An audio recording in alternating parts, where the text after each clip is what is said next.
नमस्कार बच्चों, आज सुनाते हैं मछली की कहानी। नीली गहराइयों की रानी। बहुत समय पहले की बात है।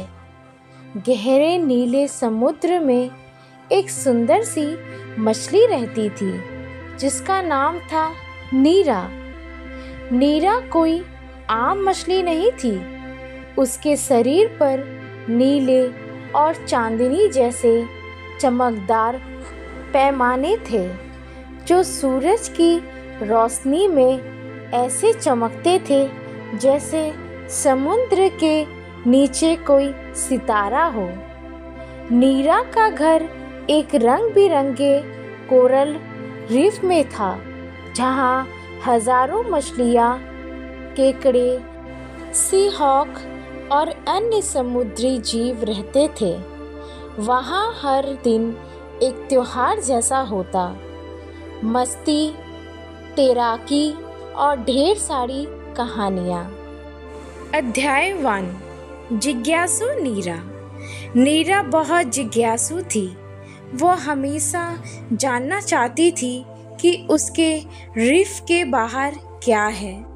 वो अक्सर अपनी दादी मछली से सुनती थी कि समुद्र के दूसरे कोने में विशाल व्हेल, चमकीले जेलीफिश और यहाँ तक कि इंसान भी रहते हैं। दादी उसे चेतावनी देती, बेटी, बाहर की दुनिया बहुत बड़ी है लेकिन बहुत खतरनाक भी। वहाँ शिकारी मछलियाँ हैं, जाल है, जहाज है और इंसानों का लालच।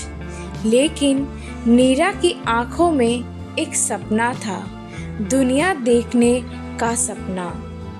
अध्याय 2। सफर की शुरुआत। एक दिन नीरा ने फैसला किया कि वो अपने घर से बाहर निकलेगी और समुद्र की दूसरी दुनिया देखेगी। उसने अपने कुछ दोस्तों जैसे टामी, एक छोटी सी कछुआ, बबल, एक पगली जेलीफिश और गोलू, एक मोटा सा गुब्बारा मछली को साथ लिया और निकल पड़ी एक रोमांचक यात्रा पर। रास्ते में उन्होंने मूंगा के जंगल पार किए, अंधेरे समुद्र खाइयों के से गुजरे और एक बार तो एक भूखी शार्क से भी बाल बाल बचे।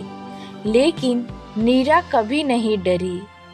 उसकी आंखों में अब भी वही चमक थी। अध्याय 3। इंसानों की दुनिया।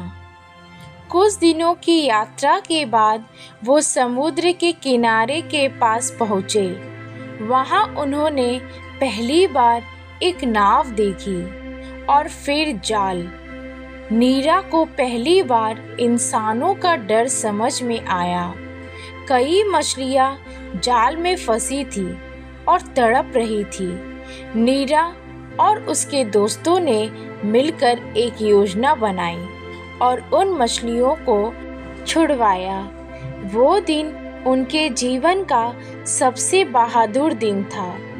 उसी दिन नीरा को समझ आया कि दुनिया देखने का सपना अच्छा है लेकिन अपने घर और अपने लोगों की रक्षा करना उससे भी ज़्यादा ज़रूरी है। अध्याय 4। वापसी और बदलाव। जब नीरा अपने रीफ में लौटी तो वो अब एक साधारण मछली नहीं रही। उसने दूसरों को बाहर की दुनिया के बारे में बताया। उसने सबको सिखाया कि कैसे मिलकर शिकारियों से बचा जाए, कैसे खुद को छिपाया जाए और कैसे प्लास्टिक और प्रदूषण से दूर रहा जाए। धीरे धीरे नीरा पूरे समुद्र में नीली रानी के नाम से जानी जाने लगी। एक बहादुर, समझदार और प्यारी मछली जो सिर्फ सपने नहीं देखती थी बल्कि उन्हें दूसरों की भलाई के लिए जानी भी जाती थी। तो बच्चों, हमें नीरा की कहानी में हमें ये शिक्षा मिलती है कि जिज्ञासा अच्छी बात है, लेकिन उससे भी ज़रूरी है ज्ञान और जिम्मेदारी। वह बताती है कि अगर हम अपने डर को समझें और दूसरों की मदद करें तो हम सब अपने अपने महासागरों के राजा और रानी बन सकते हैं।